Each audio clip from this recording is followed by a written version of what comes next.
Welcome to Westeros, where the fight for the kingdom is on. Anyone can die.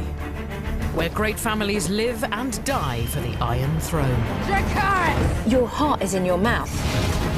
Those scenes are breathtaking. Some are noble. Jon Snow's everybody's hero. Some are not. Oh, it's so bad. I haven't. So many kings and queens, but only one can rule. You cannot deny her strength. The wall is down, and the dead are coming. You can't have a cliffhanger greater than that. When's it start? This is what Game of Thrones does. It sucks you in. So let's fly through the saga to date and get you ready for Season 8.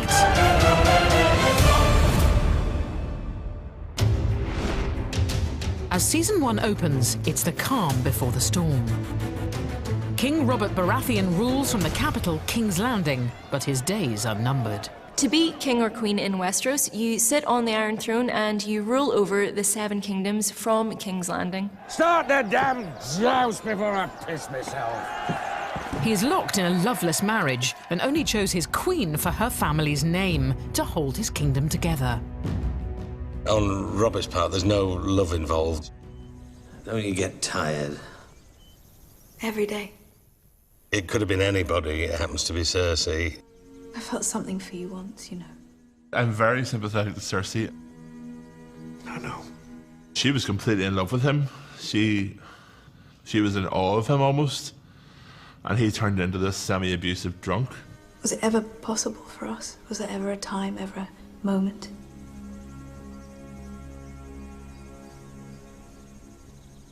No. You may think initially, oh, that poor lady married to that terrible man. But don't underestimate her. This unhappy couple have 3 golden-haired children to their name. But Cersei keeps a deadly secret from Robert. The children are not his.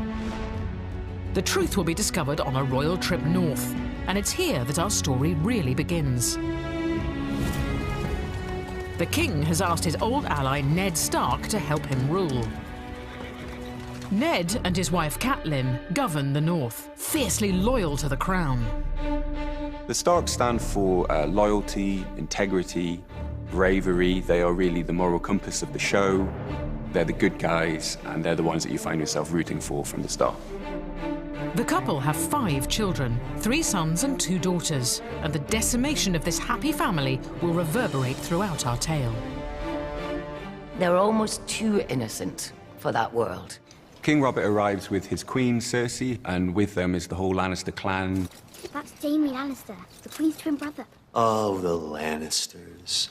They're blonde, they're beautiful, they're arrogant. So fuck them. And it's really the Lannisters who are going to introduce a lot of trouble into the life of the Starks from this point. King Robert has decided to ask Ned to be the hand of the king. 9 years. Why haven't I seen you? Where the hell have you been? Guarding the north for you. Robert realizes that too late, that he's surrounded himself by enemies, really. The only person he can trust is Ned. I need you, Ned. Down at King's Landing, not up here where you're no damn use to anybody. More importantly, during the visit, Bran Stark goes climbing one day and gets to the top of a tower and discovers the Lannisters' deep, dark secret. The secret is that Cersei, the queen, is actually sleeping with her brother, Jaime. The Lannisters, oh God! They are... I have never seen a family. I mean, talk about dysfunctional. Stop! It's incest, which even in Westeros is generally frowned upon. It also means that King Robert's children are not actually his children. It's all right, it's all right. He saw us! I heard you the first time. He knows what it means, too, and he knows that if the incest is discovered, not only will he and his sister be put to death, but their 3 children may very well, too. And so, for Jaime Lannister, the greatest swordsman in Westeros, there's only one solution. The things I do for love. Here's a convenient way. The kid will die, it'll look like he fell, and our kids will be safe. First in a coma, Bran will later awake with no memory of how he fell or what he saw. The royal secret is safe for now, and only the viewer has seen what the Lannisters will do to keep it. Everything went pear-shaped after that, and really, that's the whole chain of events starting. King Robert still wants Ned down in the capital, so this will be the last ever time we see the Stark family all together. A family which includes Ned's son out of wedlock, the bastard Jon Snow. Ned must now leave his family and follow King Robert south, taking his daughters Sansa and Arya with him. The reason I think that the first season of Game of Thrones works is it's essentially about this good family that just wants to essentially be left alone and serve their king and their country. This good family is ripped apart and thrown into situations that they never anticipated. They are bound for the capital, King's Landing, where Ned's new task will be to protect King Robert from those who would unseat him. And in Season 1, viewers learn the greatest enemies live in exile overseas, the Targaryens. They were dethroned by King Robert in the last war. The only surviving members of the family are a brother and sister called Viserys and Daenerys. The siblings are the children of the Mad King, who was killed in war. Viserys dominates his younger sister. Viserys has more than a touch of the Targaryen madness, and you know, sometimes he's protecting her, but he's also trying to treat her as a bargaining chip. Come forward, my dear. In search of an army, Viserys makes a pact with a savage tribe, the Dothraki, offering his beautiful young sister in marriage to their leader, Khal Drogo. She's the only bargaining chip he has. He doesn't have any wealth anymore. He doesn't have any armies, but he has her, who he can trade to this horse lord. I would let his whole tribe fuck you. All 40,000 men and their horses too, if that's what it took. He's power hungry, but to a nasty degree. Doesn't really care how or by what means. He just wants to be important and looked up to. But his plans backfire. Daenerys and Khal Drogo fall in love and become quite the power couple. Suddenly she finds herself with Khal Drogo empowered. People are obeying her. Tell him I want what was bargained for, or I'm taking you back. He just completely underestimates not only Dany, but Khal Drogo. What's he saying? He says yes. You shall have a golden crown. It's a real coming-of-age story throughout the first season. She really grows into herself. Look away, Khaleesi. No. This is one of the turning points for Daenerys. I think this is when you realize that she's prepared to sacrifice anything for the greater good. A crown for a king.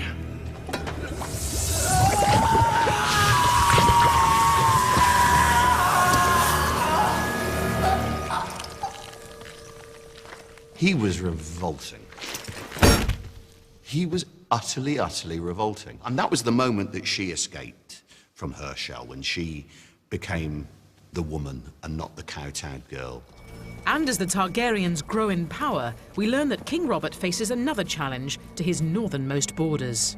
Threats which led past rulers to build this giant wall of ice to keep out wild things beyond. It's protected by the legendary Night's Watch. The Night's Watch are a small army who guard the northern border of the country. In Season 1, there's lots of fighting for the throne, but actually in the background there are these creatures appearing north of the wall that nobody has seen for thousands of years. And no one quite wants to believe that they're there, but they certainly are. We hear the characters saying that this is all folklore, that this is all made up. But for the viewer, we see that basically these characters do exist. They are there.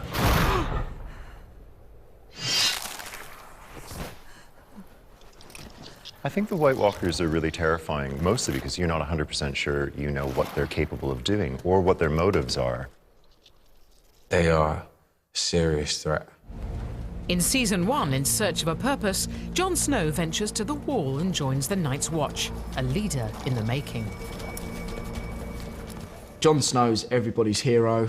Jon Snow's one of my favourite characters. He's the dude. He's also in search of answers. The question of Jon Snow's parentage has been one of the burning topics amongst not only the show fans, the book fans, for many decades. Jon Snow is Ned Stark's bastard son. He brought him back from a war, and we never really learn who the mother is. Understandably, Catelyn, Ned's wife, isn't too fond of Jon for that reason.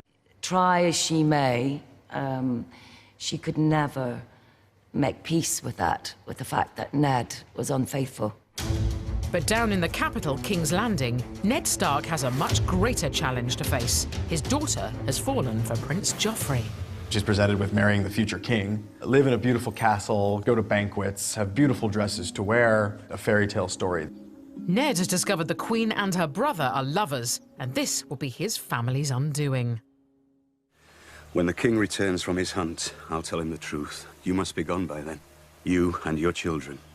I will not have their blood on my hands. But before he gets a chance to talk to King Robert gets himself killed on a hunting trip. Joffrey is now king, and without Robert to protect him, Ned is tried for treason. He confesses, believing it will save his daughter, but misjudges the new ruler. He's just been stuck up in the north too long and has no idea how the real world operates, how to really deal with the politics of Westeros. Bring me his head. That's when you realize nobody is safe in this world at all. When I saw Sean Bean pushed down, that was the only scene that really has brought a tear to my eye. It's cruel, it's heartbreaking, but there's a point to the children witnessing this. If they want to survive, they have to start to be resilient. They have to learn from this. It was at that moment you realised what Game of Thrones was really about. It's here that the Stark family splinters. Arya is whisked away by a Night's Watch brother loyal to Ned, leaving Sansa at the mercy of Joffrey. Robb Stark reacts with murderous rage to the news that his father has been beheaded. Robb is the heir, and he's not only picking up his father's mantle as Lord of Winterfell, but he's picking up a much older mantle, the crown that no one has worn for 300 years, the Kingdom of the North. It will lead to all-out war between the Starks and the Lannisters, who are led by its patriarch, Tywin Lannister. Tywin Lannister is one of the great warriors and battle strategists of the age. His legacy is uppermost in his mind all of the time. In these next few months, we could establish a dynasty that will last 1,000 years. Or we could collapse into nothing, as the Targaryens did. All of his hopes are in Jaime. As well as his twins, Cersei and Jaime, he has a son he despises, Tyrion, known as the Imp. You're wounded. Good of you to notice. Tyrion doesn't look like a warrior. He doesn't look like a kingmaker. There's no way that he could assume the position of Tywin. I hear we won. I would say Tyrion's one of my favorite characters. How he's managed to last this long is amazing to me. As war rages in Westeros, over the narrow sea, Daenerys loses a husband, but gains astonishing new powers. She walks into Khal Drogo's funeral pyre with fossilized dragon's eggs. Ugh, what an epic scene.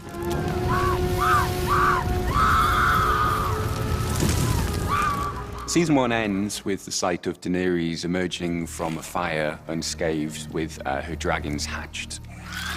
These creatures are extraordinary creatures, the likes of which have not been seen in hundreds of years. Blood of my blood. You see these three dragons around her and you're just like, okay, they're gonna be awesome when they're grown. The innocence is gone. She's it. And she's the Force now. As the dragons are born, she comes more and more to her own until the power becomes innate to her. It's about a new era. The whole first season is essentially the old era dying out, the new era beginning. And by the end, she has a sense that she knows that she's bound for greatness. And after the break, watch those dragons grow in Season 2.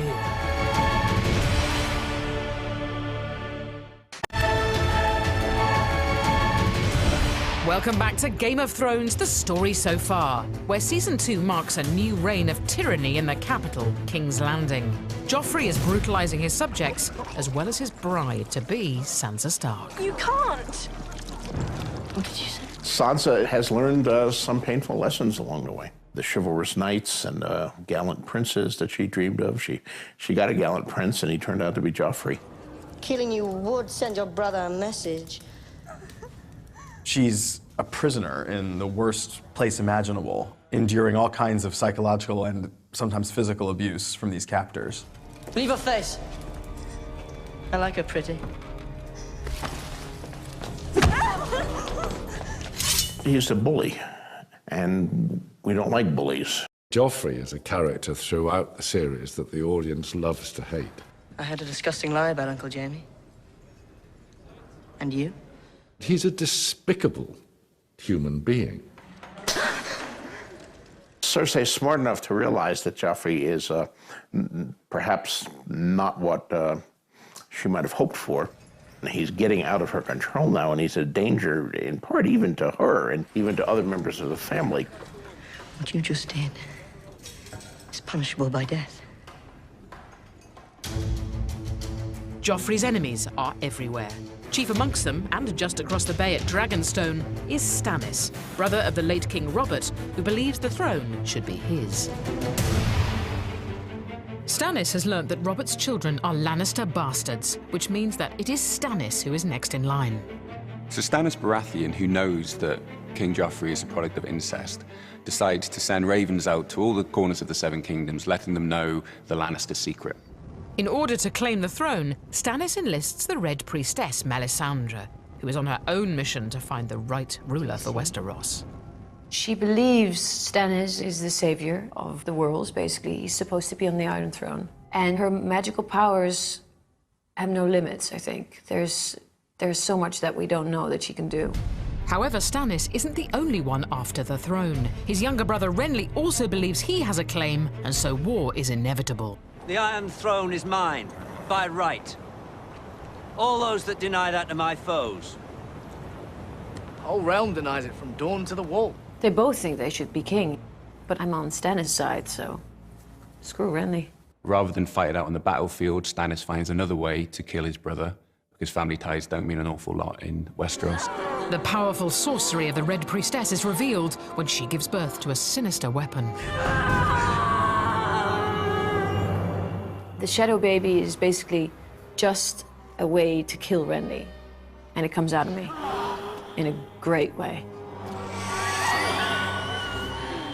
I think Melisandre, she's always lived by this religion. If she's got something to do, she's going to do it, and she's not going to let other people stand in her way. What I think is brilliant about Game of Thrones is it lives in a fantasy world. It's a completely realistic depiction of how power works, what power does to people, what people do to get power, and what happens when they fall short, when they miss the mark. And that's why it's so brilliant. When Renly is murdered, it leaves behind his widow, Marjorie Tyrell, who belongs to the Tyrell family, who are very rich and powerful in their own right. Calling yourself king doesn't make you one, and if Renly wasn't a king, I wasn't a queen. She knows how to play the game. She really knows how to play the game. Do you want to be a queen? No. I want to be the queen. As one would-be king is extinguished, another rises up as Season 2 sees a small but vicious family enter the fray. A seafaring house that commands the greatest fleet of ships in Westeros. It is led by Balon Greyjoy, whose son, Theon, a captive of the Starks since childhood, has finally made it back home. We take what is ours. Your time with the wolves has made you weak. Theon Greyjoy has grown up with the Stark family. He was a sort of a prisoner from a war in the past. He now returns to his motherland, which is the Iron Islands, and decides to betray the Starks. You'd have our father bow down to your other family. I have no other family. Theon's sister, Yara, a battle-hardened warrior, is now heir to the Islands. Yara is strong and fierce, so when Theon comes back and stakes his claim, she's worked too hard for this and is not giving that up. To prove his loyalty, Theon invades Winterfell. Send a raven to Pike informing my father of my victory here. This leaves the Stark family home in chaos, and he takes the younger Stark brothers captive. Prince Theon. Have yielded Winterfell to Prince Theon. Across the narrow sea, Daenerys Targaryen is learning valuable lessons in her quest to return to Westeros and seize the throne. She is desperate to be a good ruler, that she can, you know, go to bed at night saying, I think I'm doing things the right way. As Daenerys' power grows, so do her dragons. But as news of their existence spreads, they become highly sought after. When she's in Qarth, everybody just kind of thinks, like, who are you? We'll just take your dragons. We'll take your dragons and you're not powerful anymore. Dracarys. People have underestimated her the whole way. And it is in Season 2 that we finally see the dragons kill for Daenerys.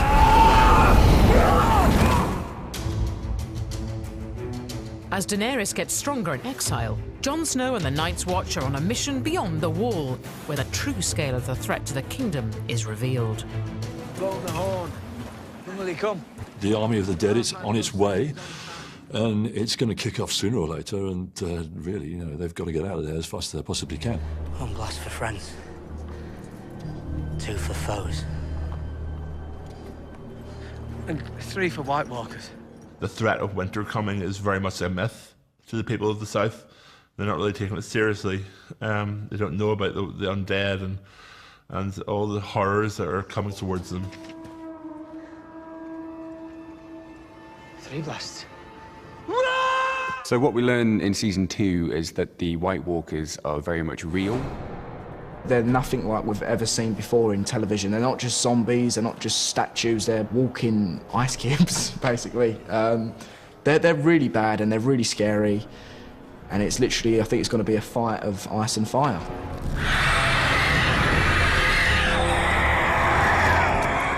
We have all these kingdoms wanting to fight for the throne, and they think that that is what ultimately the battle is about. But really, at the end of the day, they're not looking at what's the real problem here, and it's the White Walkers. And it's in Season 2 in King's Landing where we see that Tyrion may just be an asset to the war, when Stannis launches an attack on the city. I'll lead the attack! Battle of Blackwater was his moment. He was the best person to speak to the people of King's Landing and to get them to protect their city. Because he knows what it's like to fight. He knows what it's like to have your back up against the wall. We like an underdog, and when that underdog manages to come out on top, it's a cause for celebration. There's our brave men knocking at our door. Let's go kill them! Tyrion manages to get the troops fired up by giving a good speech, and then heads out with them to fight Stannis on the bay. He doesn't last very long. He gets knocked out after a couple of minutes. Tyrion is upstaged by his father, Tywin, who arrives with his own massive army. He's been bolstered by the Tyrells, who firmly joined the cause, and they crush the Stannis attack. Certain people have luck on their side, other people don't, and possibly Stannis is one of those very, very unlucky characters who are destined not to achieve their goals. Tywin's pretty lucky. Fortune tends to smile on him when it should damn him. Father. And yes, against all the odds, that battle is won. The battle is over. We have won.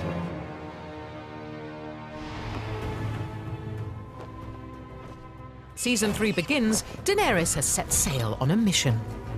She and her dragons may have grown in power and stature, but securing an army still eludes her, so she ventures to a place where she can buy one. She knows she needs an army, a powerful army, if she ever wants to reclaim the Westerosi throne. And the best bet for that are the Unsullied. I have dragons. I'll give you one. She appears to want to trade the dragon for slaves. She seems to have made this daft agreement to give away her best dragon. She hands over the dragon. Next thing you know, once she's got control of the Unsullied, then it's very easy to say to the dragon, who still will listen to her and not to him, burn him. Dracarys. Because you would take power if you have the force of a dragon. They're pretty impressive creatures. She's been the mother of dragons, and you knew she was destined for greatness, but now she really is a queen with an army. To then see that she has thousands of people on her team, and then you get like this swoop past. She's got these like fire-breathing mythical creatures that are just gonna tear shit up. As this young Targaryen gains followers, in King's Landing, a young Tyrell is gaining influence. Marjorie has replaced Sansa in Joffrey's affections, a reward for her family's military support at Blackwater. I imagine it must be so exciting to squeeze your finger here and watch something die over there. Marjorie is a woman who's on top of her game. She's controlling where she's going. She's a proper feminist icon. But the Tyrell's ambitions are not going down well with Cersei Lannister.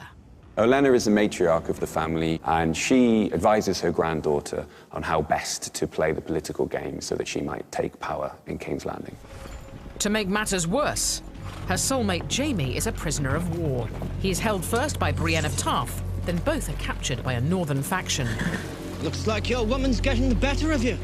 This is all bundled up in when Jaime begins to start thinking about other people. You're only making it worse. His efforts to stop Brienne being raped are the beginning of that. You know who she is, don't you? It's good when those little bits of goodness come in those characters that are so devilish as well. Just to give you a little light in there.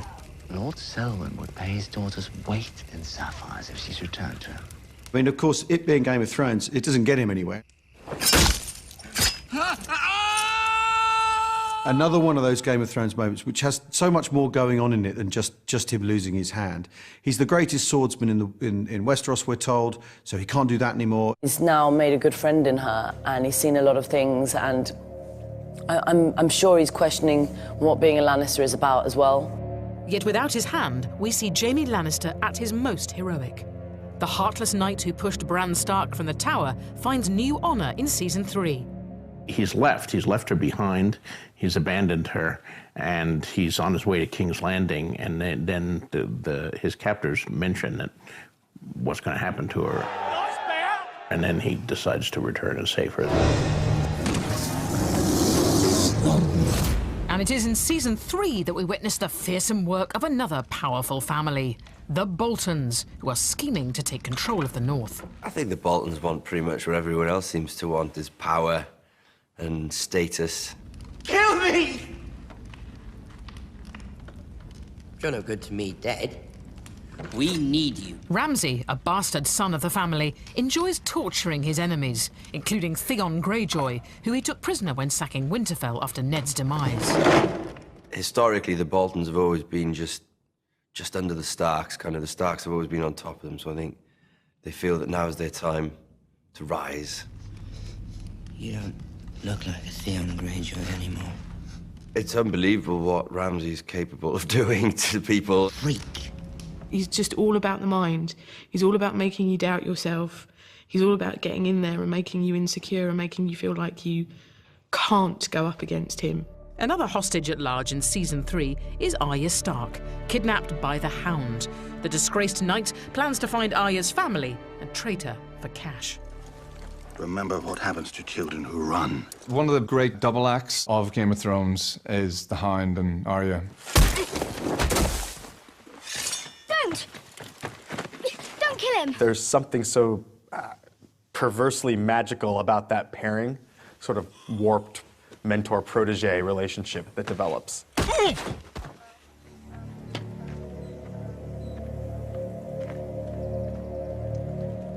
In his desire to claim a ransom, the Hound heads for the Twins, where he knows that Arya's mother and brother, Catelyn and Robb Stark, are attending a wedding. The Twins is a strategic river crossing controlled by the Frey family, and the Starks need them on side for their war effort. Walder Frey is a very bitter, nasty old man who controls a small but significant area in the kingdom. I was pledged to marry one of you, and I broke that vow. If he's been let down by Robb Stark, after this promise, if he shows any kind of forgiveness or just let it go, he didn't want to marry my daughter, he's married someone else, he would lose face in that world. It's a vicious world he's operating in. The Stark family offer Rob's uncle to make amends and are here for that wedding. A terrible mistake. Also at the wedding is Roose, head of House Bolton, traditionally loyal to the Starks, but not for much longer. Rob's decision not to marry Walder Frey's daughter, he knows he's alienating and going to upset a very, very powerful house and a very, very powerful man. So he changes his allegiance. Catelyn, in her heart, knew that you do not break a promise if you are the King of the North, and also you certainly don't break it to Walder Frey. You're great. He's probably laid awake for nights just planning it and timing it and working out just how it's going to work out. The moment where Cat sees that Roose Bolton is wearing chainmail is a powerful moment. Why would you wear chainmail to your wedding? And what is the purpose of chainmail? It's to prevent you getting killed. Caitlin and Rob and his wife and all the others, nobody saw it coming. The Red Wedding is the event that pretty much decimates an entire generation of the Stark family. Within the Game of Thrones, Walder Frey's not playing the Game of Thrones. He's not attempting to be the king. He's actually perfectly happy with what he's got. He has his own little fiefdom, and it was all sitting in the chair and watching terrible things. Rob is such an amazing character. I think you kind of want him to be the king. Mother. And to win. The Lannisters send their regards. It's brutal, and I'm just going to let you know this information just before I kill you. It's just another illustration of what Tywin Lannister is prepared to do. And in that case, he's got somebody else to do his dirty work. It's the cruelty of it, and it's the relishing of it. Everything goes to hell in the Red Wedding. Arya Stark arrives at the Twins to witness her brother's desecrated body and loses any last shred of innocence. She's there at the Red Wedding, she's outside. And she was so close. You know, she was so close to seeing them again. She was so close. The path that she goes on, she learns to become stronger and fight. And also, she's after revenge. And when she comes across her family's killers later, Oh, shit. she matches their brutality. She's had to go over to the dark side. That's what makes her interesting. In order to survive in that world, you've got to match what is given you. And so, by the end of season 3, all the elder Starks have gone from the Game of Thrones. Only the children remain, orphaned and scattered across Westeros, including Bran Stark, still paralysed from his fall. He's fled Winterfell with a loyal band of followers heading north. So Hodor we know as a very loyal character. It's all right, Hodor. He lost the use of his legs, and Hodor's the person that carries him around and takes him everywhere, being the big giant of a man that he is. It's all right. The walls will protect him. Him and his brother Rickon are the two last male heirs to the Stark household. And yeah, it's fast depleting.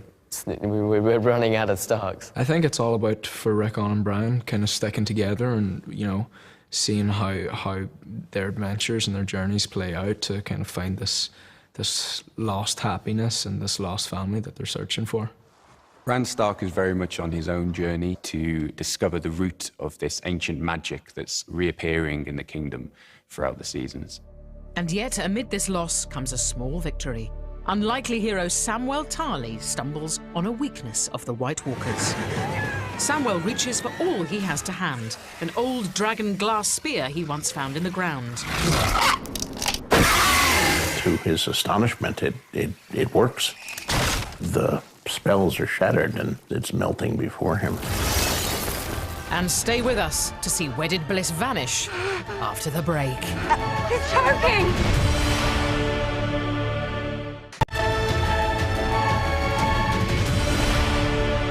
Welcome back to Game of Thrones, The Story So Far. where in Season 4, a royal wedding in King's Landing unites two great houses of Westeros, the Tyrells and the Lannisters.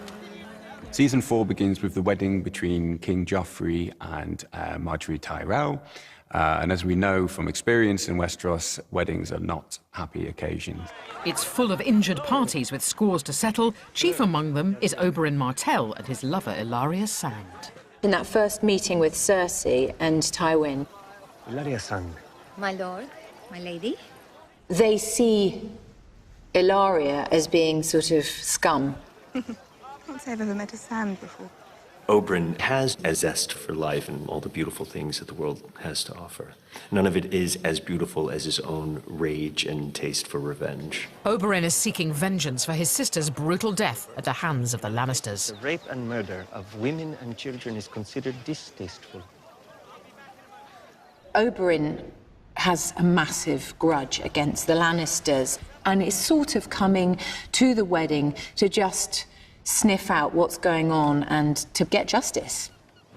There's been too much amusement. Joffrey really uses the wedding as an excuse to be as horrible as he can. Uncle, you can be my cupbearer. And the way he treats Tyrion and everybody at that table, he's just hideous. You're watching him being a total arse. And so an unseen hand poisons the newlywed king. Idiots, help your king! Move away! It's the moment of retribution that the whole of the Seven Kingdoms have been waiting for. I think everybody who watches Game of Thrones was hoping this day would come. I wanted to kill him in such a way that the viewers were reminded that here's a 13-year-old boy who's dying. Though it is actually the Tyrells that have poisoned Joffrey, it is Tyrion who is blamed. This is really the point where Tyrion's fragile bonds with his family begin to unravel. Take him! Take him! Take him! In plot terms, the death of Joffrey is another shaking of the board where the pieces are scattered. And also, it's one of those things that elevate the whole series from merely a story into a saga. As the royal family grows weaker, news from Westeros reaches Meereen, where Daenerys has conquered the city, but she is not yet ready to capitalize on her enemy's weakness. King Joffrey Baratheon is dead. Murdered at his own wedding.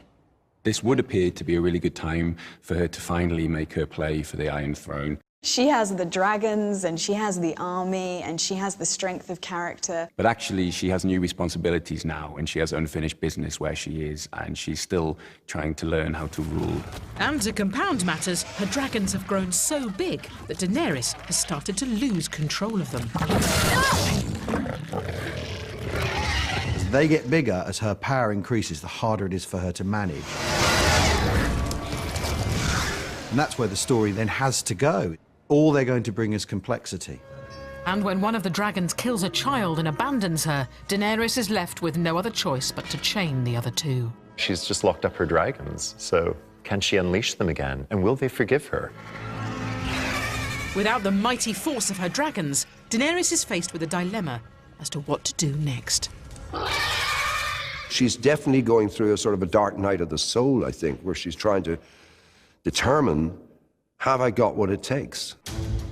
And so in Season 4, as Daenerys remains in exile, across the narrow sea, Sansa Stark has fled the capital and taken refuge with her aunt Lysa, who has been seduced by an arch schemer.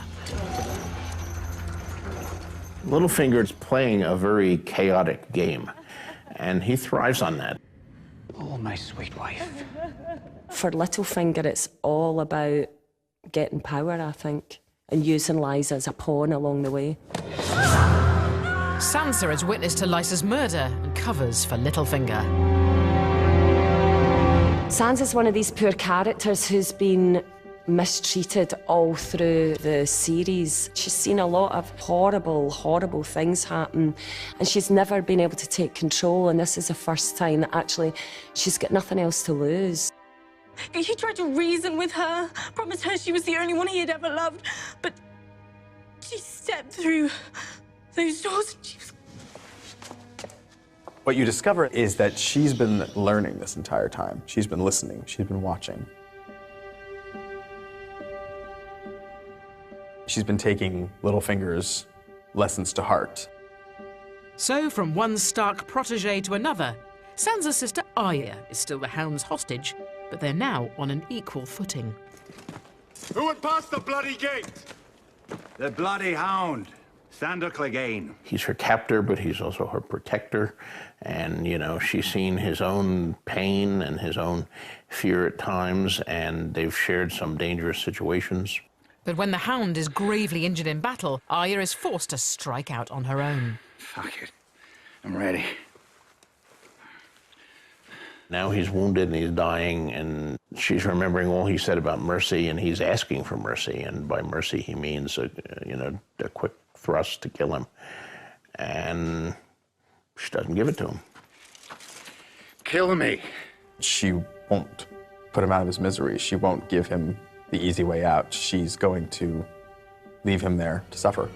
Another wandering Stark is Arya's crippled brother Bran, who has made it north of the Wall in search of the three-eyed raven, who he believes will help him walk again, all the time aided by his loyal travelling companion, Hodor. I think Hodor's been more than just Bran's legs. I think he means a lot to Bran. You know, he's always been there through absolutely everything, you know?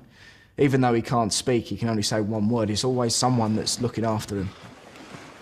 You know, in a world of evil, he's probably one of the only good ones. Clearly Bran is very important because he's trekked all the way up north to a cave where this raven has been summoning him for the past couple of seasons, and now he's in this cave with the three-eyed raven. Really, we're going to find out what the grand scheme of things is for Bran. You'll never walk again. But you will fly. His powers, he's getting stronger, and there's going to be some really exciting things happening. I think we're going to find out more and more about him. At the Wall, the Night's Watch suffers a huge wildling attack at Castle Black. But in Season 4, they get a powerful new ally.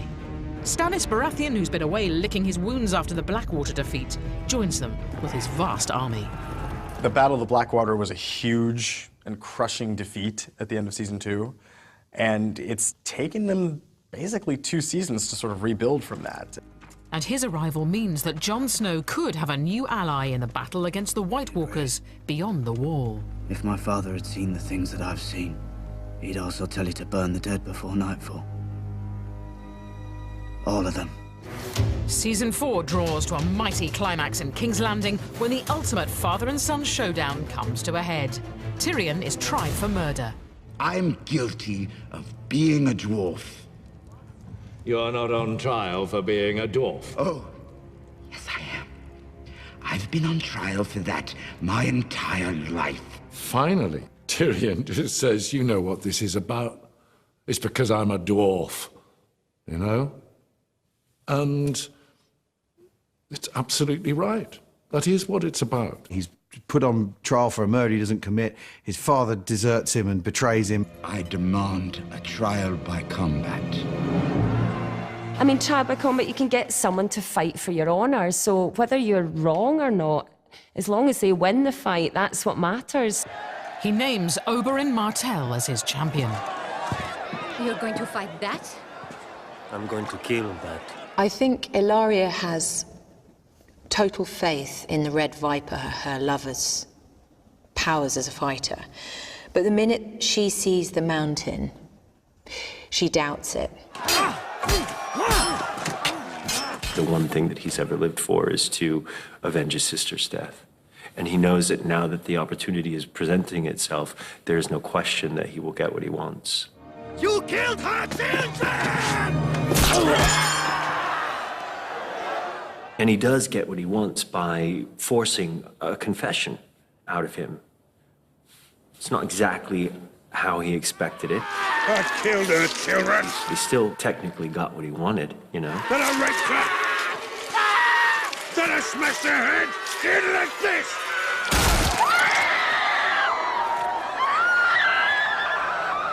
She's lost the man who was her protector, who was her champion, who was everything that she believed in her world. Tyrion Lannister. With his champion defeated, Tyrion's life now hangs in the balance. You're hereby sentenced to death. In Westeros, the pursuit of justice is as futile as anything else. Oh, get on with it, you son of a whore. Is that any way to speak about her mother? Tyrion is released from jail by his brother Jaime and told to go and board a ship and run away. Instead, he decides to check in on his father. But it's his former lover, Shae, that he discovers in Tywin's bed. Tyrion then kills Shae in a sort of fit of jealousy and then takes a crossbow and goes to find his father. Tyrion, put down the crossbow. Tywin really has had it coming to him. I don't know how much more Tywin could have got away with, really. Especially after what he's put Tyrion through. You're no son of mine. I am your son. This is someone who spent his whole life trying to win his approbation. As much as he hated him, he really wanted that, you know. Obviously, that's never going to happen now because he put a crossbow bolt in his groin. What it means is when a big character like that goes, there's going to be a power vacuum and there's going to be hustling and jostling to get into his place. I am the queen! I am the queen! Have you lost your mind? Join us after the break, where in Season 5, a new power rises in King's Landing.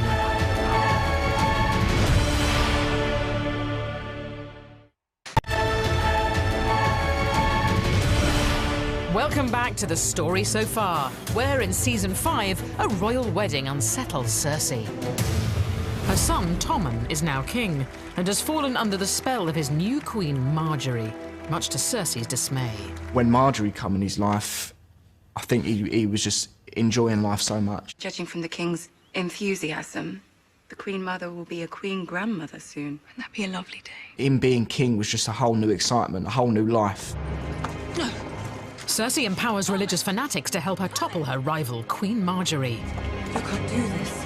I am the queen. Cersei brings back the faith militant because in her mind, this is her wiping the slate clean. This is her taking an opportunity to just claw back a little bit of power. But Cersei's engineered her own downfall.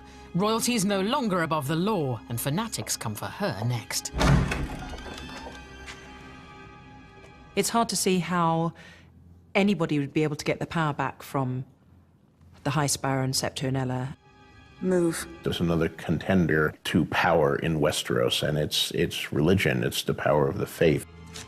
They want to remove all the excesses, to strip Cersei of all her finery and encourage her, in inverted commas, to become clean. It's such a sexualized form of humiliation. A sinner comes before you. Watching Cersei do the Walk of Atonement, something happened that I thought would never happen.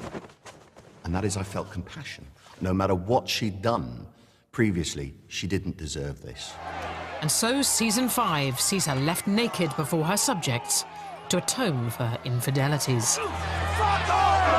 Who would have thought we would have felt sorry for Cersei until the Walk of Shame? It was very, very tough for her. Very few women could have done what she did, complete that walk. People love to hate her, so you see her trying to maintain this regal presence, but she can't. Stripped down to her literally, physically, and emotionally and psychologically stripped down to her most vulnerable, and then swept up into the arms of the beast that she invited into the world. The strange creation that is her new knight. It's just a brilliant twist. When Cersei is picked up by the mountain and Qyburn tells her what's happened, the brilliant look across Cersei's eyes of whatever happens, I will get these people. Also getting a new ally in Season 5 is Daenerys, in the form of Tyrion. After killing his father, he's fled across the narrow sea, a fugitive on the run. He was a Lannister, and he had all the money in the world. And a noble name and a big bag of gold can buy you a lot. All that's gone now. He's totally at the mercy of the people he's traveling with. Who are you? And then the unthinkable happens. I am the gift. He is captured and handed over to his family's greatest enemy, the Targaryen Queen-in-Waiting, Daenerys. My name is Tyrion Lannister. And between them, they are an extraordinary force. Protect your queen! She appoints him as her political advisor, but when a civil rebellion begins, Tyrion gets to witness Daenerys transform into a true Targaryen. The symbol of the Targaryens coming to claim their power is on the back of a dragon, because, I mean, there's not much you can do when you're standing on the ground and a dragon's coming at you. Daenerys has had these dragons for quite some time now, but that moment that she gets onto Drogon and rides him for the first time, that is her claiming her birthright. The dragon riders are what the Targaryens are all about. That is how they wielded their power. Everybody painted that picture of Daenerys flying her dragon. It never really happened. And they've waited so many years to see that, and she finally does, and she does it in a wicked way where she's escaping death. Daenerys, she's got the greatest name ever. Stormborn, mother of dragons, Daenerys Stormborn Targaryen. I love that name. She's got these dragons as backup. And then she's got Tyrion, who knows King's Landing, who knows the political side of things, and he's been through battles as well. Yet as season 5 ends, Daenerys' dragon delivers her to an uncertain fate. The last thing we see of Daenerys season 5, she's surrounded by Dothraki, back where she bloody started.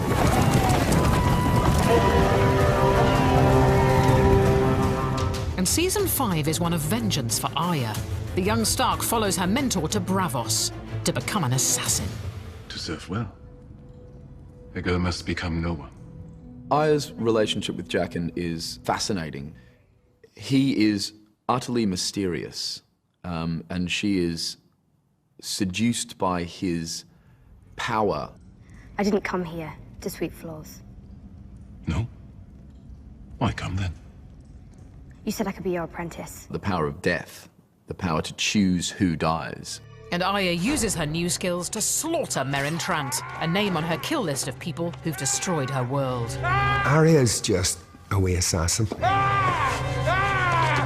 She made him suffer in the best way possible, and she thoroughly enjoyed it. But you must remember what Arya has been through.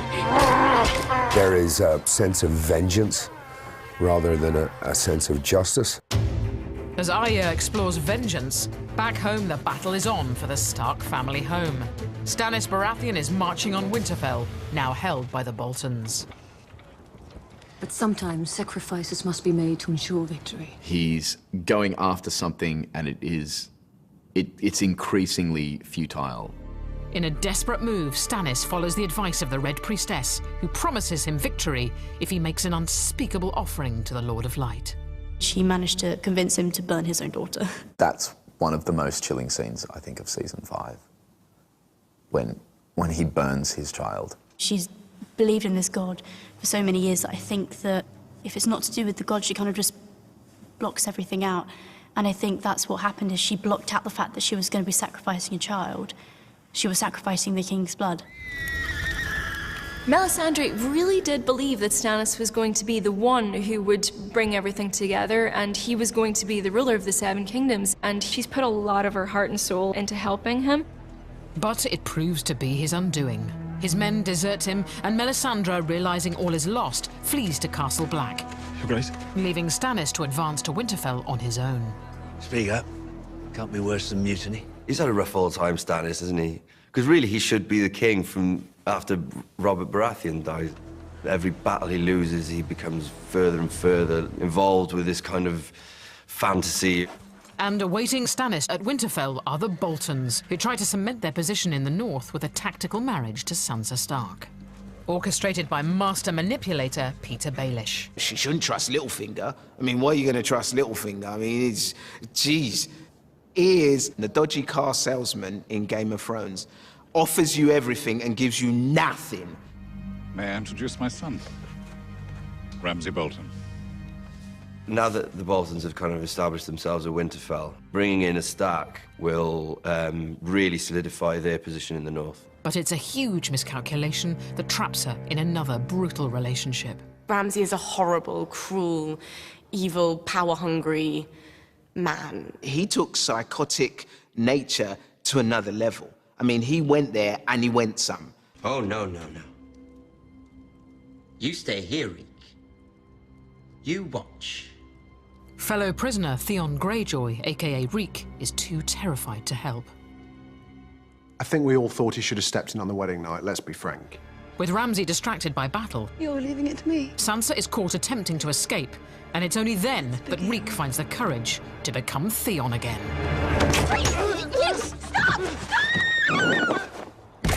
I think that was a moment that we all needed to see. Theon again had been so much at the mercy of Ramsay that finally he had a moment where he could do good. And so, by the end of season 5, Sansa has jumped either to her death or to her freedom. It's someone being pushed in every way to the absolute limit of their will to live.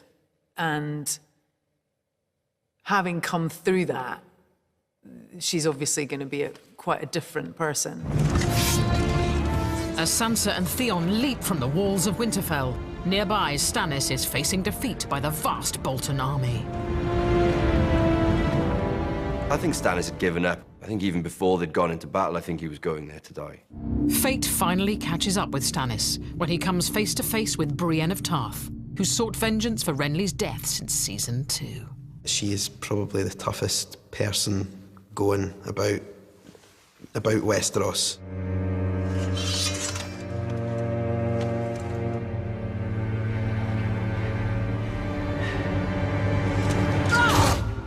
But as Stannis bows out, Jon Snow comes up against a greater foe when he ventures to Hardhome to make peace with the wildlings. This alliance is sacrilege, but when the White Walkers launch a full attack, Jon sees his hunch is right. All humans must unite to fight them.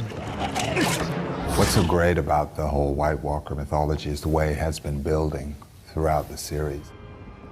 Who knows what they want? They would bring death and destruction to absolutely everything. Up until this point, they've been semi-mythical characters. It's been the White Walkers in those cold lands that no one ever goes to. And here they are in front of the heroes, and they're very real. And it's a very real danger. I don't think the White Walkers are afraid of anything. I think fear is just not in their vocabulary. And then Jon and the viewers see the Night's King reveal that he has a greater power. He can raise and recruit the dead. It's a challenge to Jon, and look what I can do. Forget all the other battles that are going on. You know, battles for castles and kingship. You know, he's got to focus his army. But on Jon's return to Castle Black, in the final minutes of season 5, viewers witness the cruelest blow of all in a gut-churning finale. When I saw the cross with traitor written on it, I thought, oh, no, they're not going to kill him. And then they did. For the Watch. You root for him. But the great thing about Game of Thrones is your heroes can die at any second.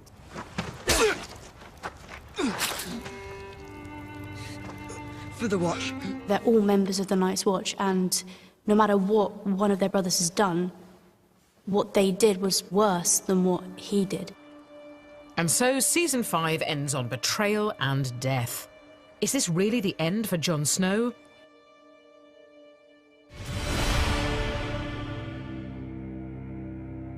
Season 6 begins at the scene of a crime. Jon Snow lies slain at Castle Black, and all hopes are pinned on the Red Priestess and her magic to bring him back. Game of Thrones needs Jon Snow. We do. We need him to finish what he started. As viewers hope for Jon's resurrection, we learn that Melisandre harbours a great secret. The reveal of ancient Melisandre was definitely one of the most stunning surprises in season 6 of Game of Thrones. It shows how much older she actually is and how much longer she's been believing in this god for. Then we see her use this power for Jon. She tries to bring him back, tries to resurrect him. It doesn't work. When the wolf started to sort of make some noise, that's when I thought, I think everyone thought Jon Snow's alive. And then he's just like that moment of just... Jon Snow has returned and all the Westeros rejoices. And after the miracle of Jon's rebirth comes a partial reunion of scattered Starks when Sansa arrives at Castle Black, and together they'll gather forces in a bid to retake the North. Sansa's become majestic, but she's also become savvy. She's lost that naivety. A monster has taken our home and our brother. We have to go back to Winterfell and save them both. She's a queen, really. In terms of being from a powerful family and being able to make decisions and tell other people to do stuff, I think she's going to tell other people to do stuff. As one former Bolton captive looks for revenge, another looks for redemption. I am Theon Greyjoy, last living son of Balon Greyjoy. Theon returns again to the Iron Islands, but following his father's mysterious death, renounces his claim. And she is your rightful ruler.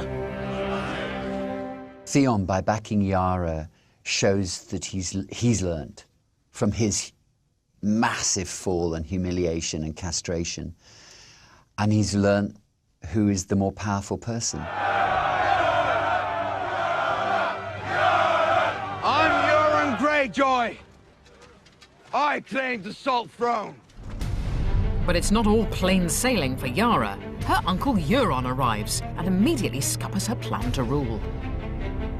Euron comes in, and we know he's killed the father, and Yara announces that he's killed the father, and you think that's going to be the end of him. He led us into 2 wars we couldn't win. I apologize to you all for not killing him years ago.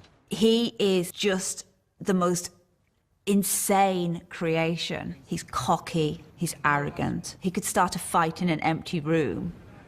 I wasn't born to be king. I paid the iron price, and here I stand.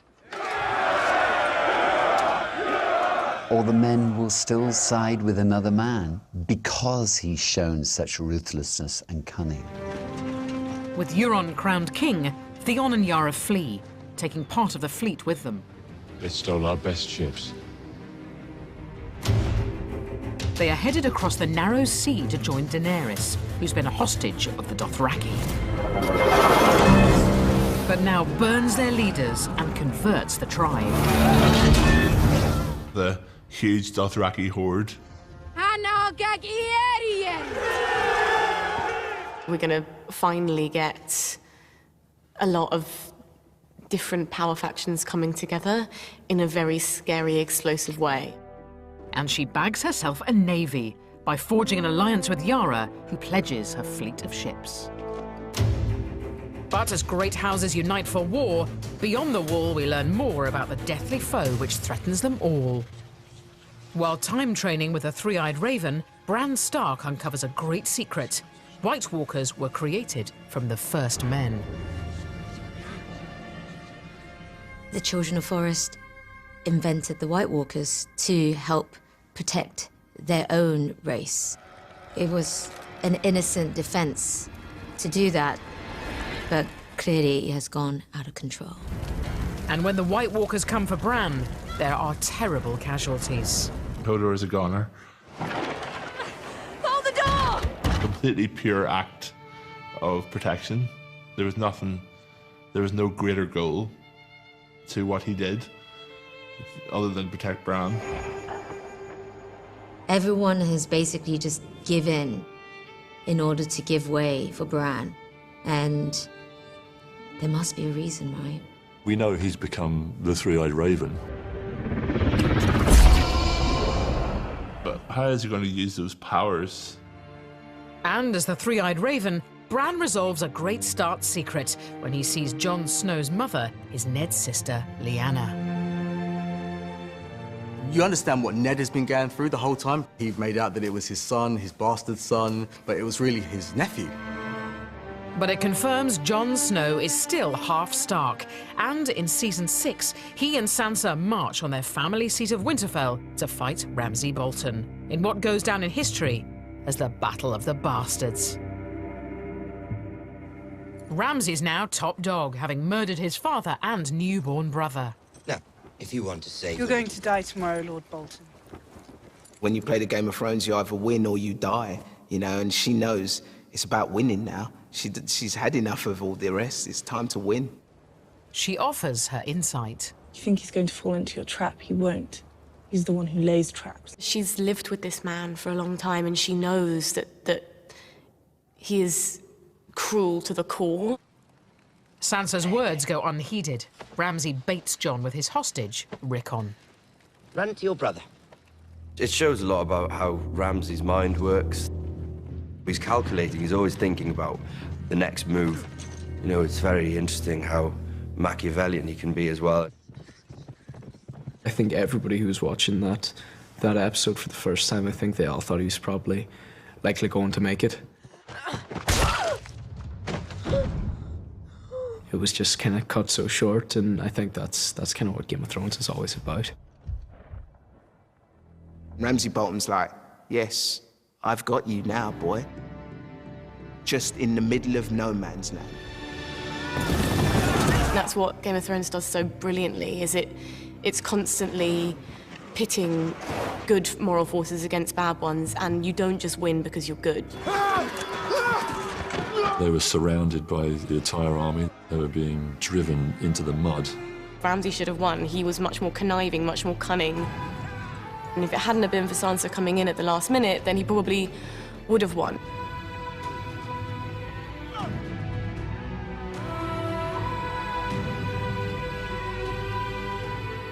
She's a strong, independent woman. She's really powerful, and she saves the day, and I think that's brilliant. This was probably their first major victory in 6 years.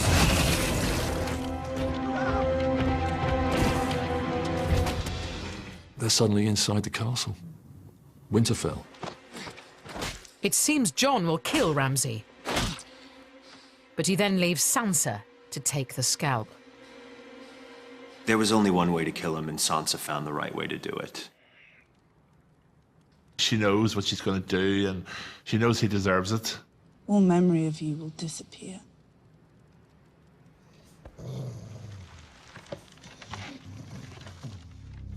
If you were face to face with your nemesis and you had the opportunity, you'd take it. She's hardcore. She has the makings of a Cersei. But it's Jon Snow who becomes king as the season ends, with the Starks controlling the north and Sansa is by his side. She's a character that will surprise people, because she's not what she seems. And neither is Sansa's sister, Arya. Blinded and stabbed in her training as a faceless man, she's now back in Westeros to deal with Walder Frey. She's gone on this mad journey. Arya comes in disguise, having chopped up Walder's sons. They weren't easy to carve. She wanted him to see who she was. The face comes off and there's a knife. The last thing you're ever going to see is a Stark smiling down at you as you die. She's been caught up in it so young that she's turning into this child soldier. Revenge is a dish best taken cold. I literally cannot wait now for her and Cersei to face off. In fact, Cersei elevates revenge to an art form in Season 6, as the Lannisters fight for their family's very survival. These royal lovers are united in grief after the Sand Snakes killed their daughter. The Lannisters are all about power. They're all about revenge. We're the only ones who matter, the only ones in this world. And everything they've taken from us, we're going to take back and more. It doesn't matter how long it takes, they will get you back. With Jaime sent away to fight revolt, Cersei is left alone to face judgment by the faith militant. We are told that Cersei is going to turn up for a trial, but we know perfectly well she's not going to. But it's now she plays a game-changing hand. She was always going to have a dastardly plan. The Mountain was sent by Cersei to hold Tommen in that room. There's something wrong. Marjorie knows what's up in an instant. The High Sept is packed with those who've wronged Cersei, the Tyrells, High Sparrow, and Faith Militant. The amazing thing about Game of Thrones is the spectacle is always incredible, and you never know it's coming.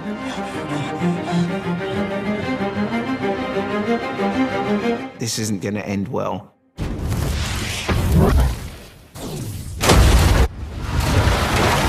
Cersei has, of course, unleashed wildfire. She's wiped out this fantastic building. She's destroyed all her enemies. That's what makes Cersei so brilliant. She's been to the absolute lowest place that you could possibly go, and she still comes out on top. In the moment where she gets her revenge on everyone else, she loses the only thing that she has left that matters to her. Knowing that his mum's the one that's pretty much murdered his wife. What has he got to live for? Tommen's death leaves the Iron Throne empty, so a new reign begins. A witch told her that she was cursed and that all of her children would die. It didn't stop her from loving her kids and trying to protect them at any cost. But she accepts very swiftly her fate. And so Jaime returns to a new world order, courtesy of his sister. She's devastated the Tyrells. Now the Lannisters are once more a force to be reckoned with. You got Queen Cersei sitting on the Iron Throne. The fact that a woman has managed to achieve that position and get that much power, Tywin, he would probably have been reluctantly proud. Then you go, okay, well, what are you going to do with this Iron Throne? And to Jaime, I think he knows not a lot of good. And he's wondering who she is going to become now that she has the power. As one queen takes the throne, another sets sail to challenge her for it. Finally, Daenerys, the Targaryen queen, is on her way to Westeros with a vast alliance she spent 6 seasons amassing. We're now getting to crunch time. The dragons flying overhead. Everybody on the boats. We're coming. Join us after the break for the Targaryen invasion.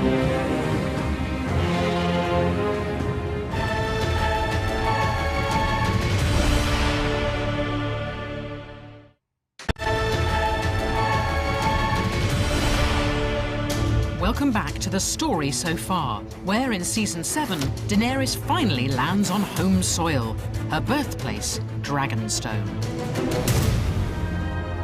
Along with her huge alliance of power players.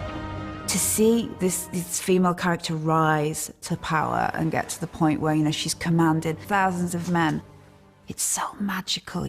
Her allies want immediate invasion. We have an army, a fleet, and 3 dragons. We should hit King's Landing now, hard, with everything we have. The city will fall within a day. Ellaria wants to take Cersei out and all the Lannisters. That's what she wants. And she feels that now that her and the Tyrells and the Greyjoys, they're all there together, just go and rip them out. Tens of thousands will die in the firestorms. It's called war. Who can win against these dragons? But to avoid being seen as foreign invaders, Daenerys' hand Tyrion has a more cunning plan. You can't have everybody hating you. You've got to have some people on side, and I think that's what Tyrion is there for. Then comes a fateful meeting.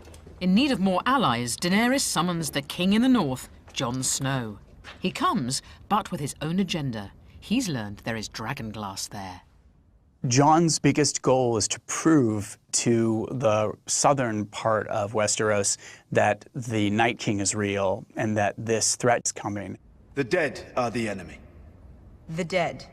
The overall battle for humanity itself is the greater battle. Daenerys allows Jon to search for this natural treasure. Beneath Dragonstone is more dragonglass than they'll ever need to defeat the White Walkers, and it is key, in fact, to defeating the White Walkers. And they find ancient cave paintings. Because the enemy is real. Proof of White Walkers. It's always been real. He's taking the first steps towards convincing Daenerys that that threat is real and looking for the ally that he needs to fight it. I will fight for the North. when you bend the knee. Aware of the impending invasion, in the capital, Queen Cersei's more than up for a fight, amassing weapons and allies to face down the enemy. Cersei is ruthless, but she's incredibly canny and clever, and that's why she's lasted so long. I think I listened to Father for 40 years and learned nothing. Cersei is very much a chip off the old block. We must stand together if we hope to stop her. The powerful Tarlys reluctantly join them. Randall is the most successful general in Westeros, and considered invincible. She has 3 full-grown dragons, Your Grace. Same as Aegon when he conquered the 7 kingdoms. How do you propose to stop them? He acknowledges their power. It's like saying, they've got nuclear weapons and we don't.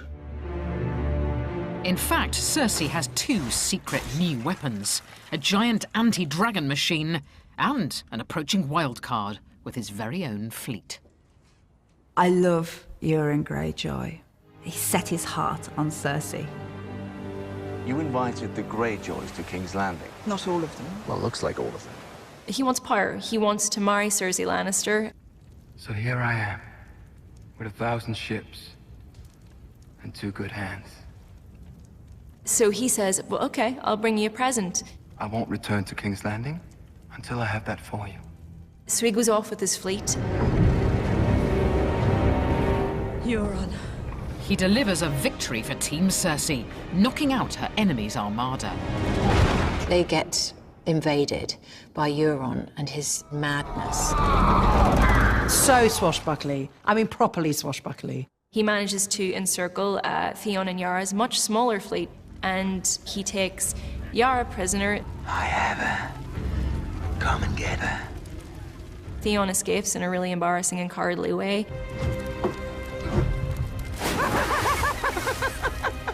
Poor Theon. I mean, he abandons his sister, jumps overboard early on in season 7. Theon's scared of everyone. Euron also captures Elleria Sænd and her daughter, and that is the gift that Euron presents to Cersei because, of course, Ellaria murdered Cersei's daughter, Myrcella. I'm a prize to take back to Cersei so she can get her revenge on me, which I don't want. I give you what no other man could give. Justice. He's pushing and pushing and pushing. There's only one reward I want. A wedge between, you know, these kind of star-crossed lovers. You shall have what your heart desires when the war is won. In a double bluff, Cersei lets her enemies capture her family's ancestral home. So they're able to take Casterly Rock surprisingly easy, and of course that puts them a little bit on edge. In fact, it's a strategic distraction, allowing Jaime to take his army south to conquer House Tyrell and steal its fortune. The Lannisters, led by Jaime, have very cleverly gone to Highgarden. I remember when the Lannisters did go to pay their debts by basically stealing a load of gold from Highgarden. That is where the money is, and of course they owe the Iron Bank not an insignificant sum. And Jaime goes to confront Olenna, who is, you know, kind of like the last Tyrell of any consequence. She's almost sitting there waiting for him. She knows what's coming. How will it happen? It's like almost like a business appointment, wasn't it? It's like, oh, hello, and now you need to die. As a viewer, you were just winded. But in her very last breath, Olenna reveals she killed King Joffrey. Tell Cersei. I wanted to know it was me. Boom. You know, it's like Game of Thrones just delivers, doesn't it? When news of the Lannister victories reaches Daenerys, she furiously abandons Tyrion's softly strategy, and she finally invades Westeros. She's just had enough. She is raining down her aggression on top of them.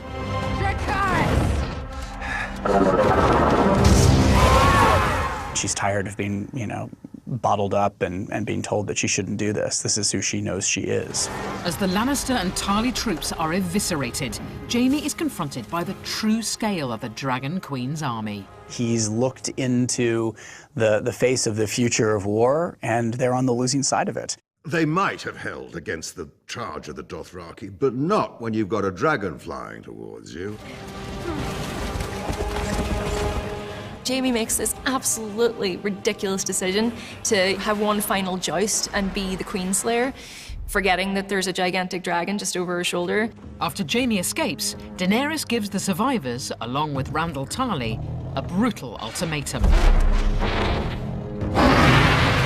Join her or fry. Randall is captive at this point and resigned to his fate.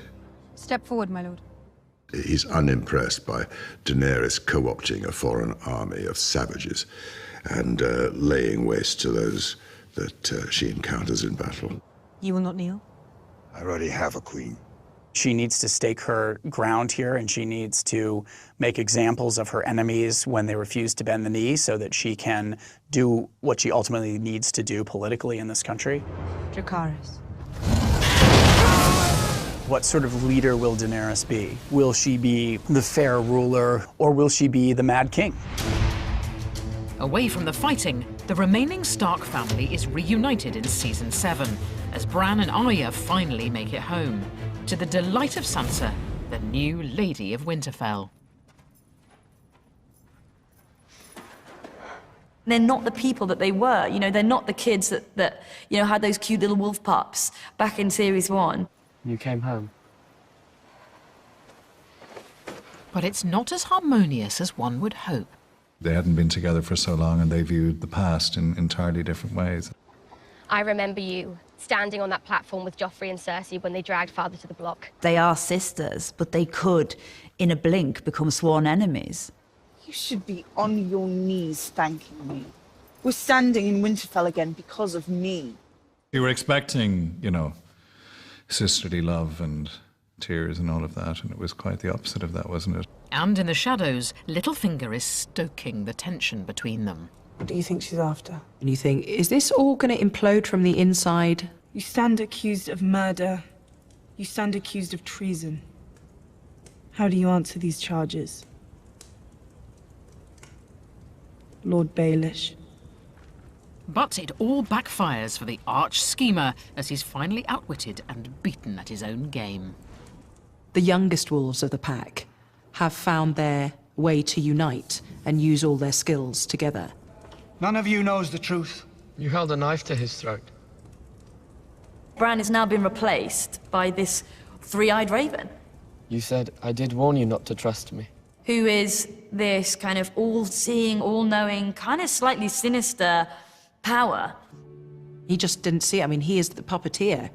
I was expecting him to be much more clever. Turn family against family, turn sister against sister. That's what you did to our mother and Aunt Lysa, and that's what you tried to do to us. He's got his comeuppance at the hands of Ned's kids.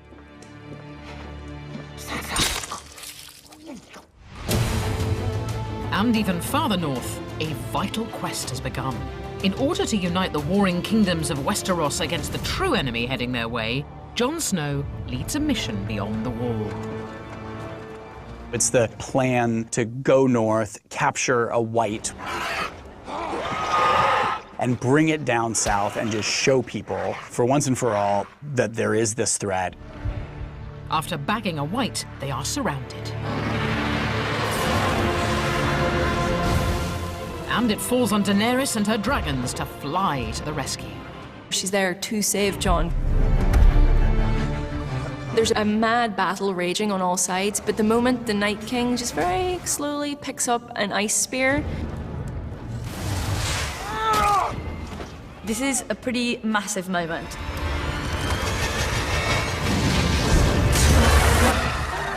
Not only does he kill the dragon,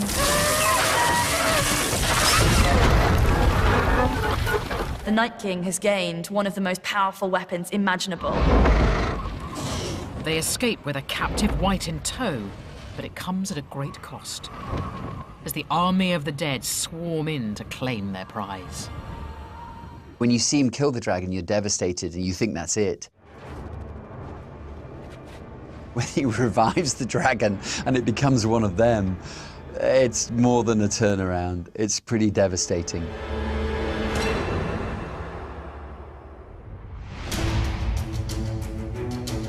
Which leads to a dramatic reveal as Daenerys and Jon bring their deadly evidence down to the capital.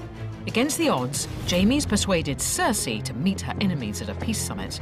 They plan to beg her for a truce and to join the fight against the dead. Cersei and Daenerys coming face to face for the first time, that's, you know, the clash of titans.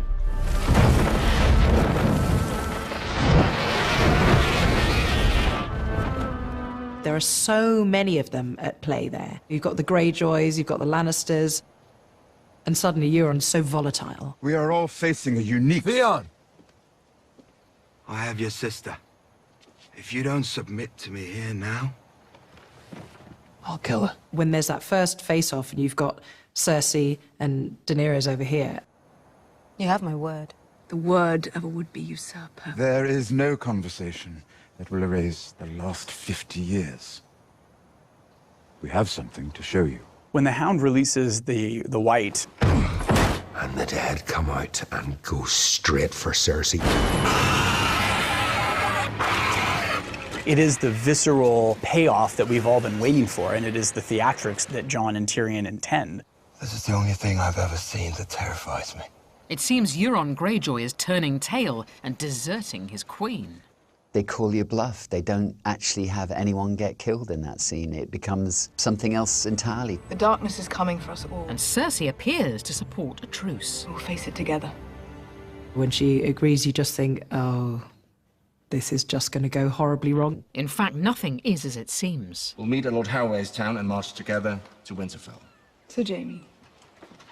Your Grace. He's organizing the troops, saying, we're going to go north, we're going to help people out, let's get it together. And then she's like, you're stupid, we're not doing that. Do you really think Euron Greyjoy turned tail and sailed back to the Iron Islands? You see Cersei not sending the Lannister troops, but instead sending Euron Greyjoy down to Essos for the mercenaries. You plotted with Euron Greyjoy. She will stop at nothing, Cersei. Even though Cersei's revealed she's pregnant with a Lannister baby to bolster their dynasty, Jaime now leaves her. Those Lannisters, man, they have a complicated relationship. He's a man of honor, and in the end, he's going to be true to his word. As one incestuous pairing hits the rocks, another is setting sail. Jon has now bent the knee to Daenerys, and they can no longer deny their love. It's almost like seeing a god and a goddess. You've been wanting them to become lovers, and you get the loving moment as you're totally given the information that you're watching incest right now. In fact, Jon's fallen for his own auntie. In a vision, Bran sees that Jon's father is Dany's older brother, Rhaegar Targaryen. Prince Rhaegar married Lyanna Stark in a secret ceremony, which makes Jon, Aegon Targaryen, true heir to the throne. He's never been a bastard. He's the heir to the Iron Throne. Even if culturally Game of Thrones can handle incest, you know that Jon and Daenerys probably won't be able to handle that. But eclipsing all developments and personal struggles, in the north, the season ends on a cataclysmic event that changes the game for every living human being. This is the moment that we were told could never happen. The wall can never come down. You see the army kind of coming out of the forest. And then you hear something. Oh, that's just changed the whole ball game here. It didn't occur to me that we would have a dragon White Walker. But then, when that happened, you thought, oh yes, this is inevitable. Now this takes us on a whole different journey. That's when you know that it's on for next season. There's nothing to protect them in the South anymore. I mean, you can't have a cliffhanger greater than that. I don't know what's going to happen, but I can't wait.